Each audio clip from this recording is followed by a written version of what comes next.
Swadikap. My name is Narawich Chotirosniramit. Your Excellencies, ladies and gentlemen, have you ever pondered how you became who you are? What factors led you to pursue your way of life, your career, or even your choice of friend? For me, the answer is simple. These outcomes can be attributed to the very core identity you've upheld since your childhood. Having grown up in a loving family where both of my parents work in the medical field, I was taught to care for others as much as I care for myself. Consequently, this gave me a clear image of what I want to do as an adult. Being a doctor. Doctor is a career of devotion. They give up a significant portion of their time to better the lives of strangers, all the while sacrificing their health, relationship, and personal enjoyment. A logical argument could be made about why a person in their right mind would pursue this career. And to that I say, passion. Most of us as a medical enthusiast are not absurd and want to be bluntly assigned with such responsibilities. It is neither the compensation nor the high social status that keeps us engaged, but it is in fact the contentment we feel when someone else is able to return to their loved one free of sickness. A sense of obligation to save someone else's life has primarily been ingrained in our moral standard since the very moment we picked this career path. This is what I consider to be our intrinsic value. After all, there is nothing that quite captures the beauty of human as much as the sympathy we express towards each others.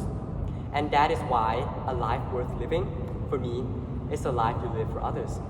Qualities like this are what every great nation strives for. And it is up to us young minds to dictate where our country will end up in the coming future. Our role in the development of Thailand will become greatly significant as we inevitably replace the prior workforce. Thus, I would like to highlight the imperative characteristics that will guide us to a more sustainable future. I would like to call them the 3 V's: vigilant, vocal, and voluntary. The first V, vigilant.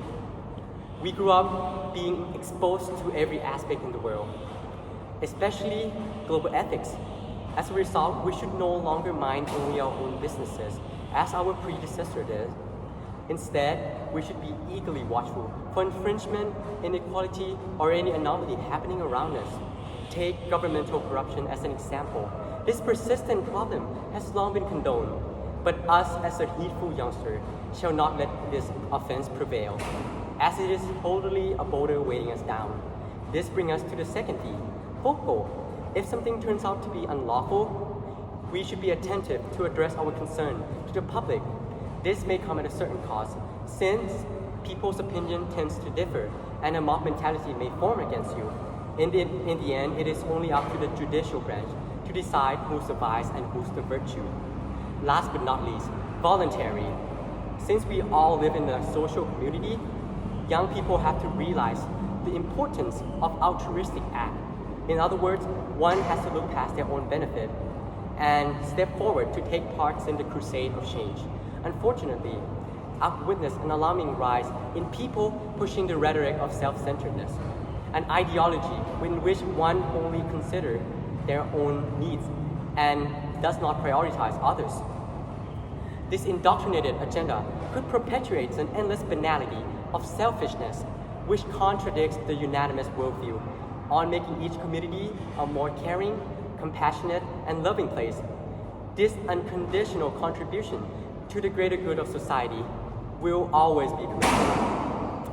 I would like to end my speech with a quote from Mahatma Gandhi, which states, "We must become the change we want to see." I firmly believe that no radical change can ever be achieved by whining and whimpering, but to become the epitome of revolution is the righteous path of progress. Thank you for your time.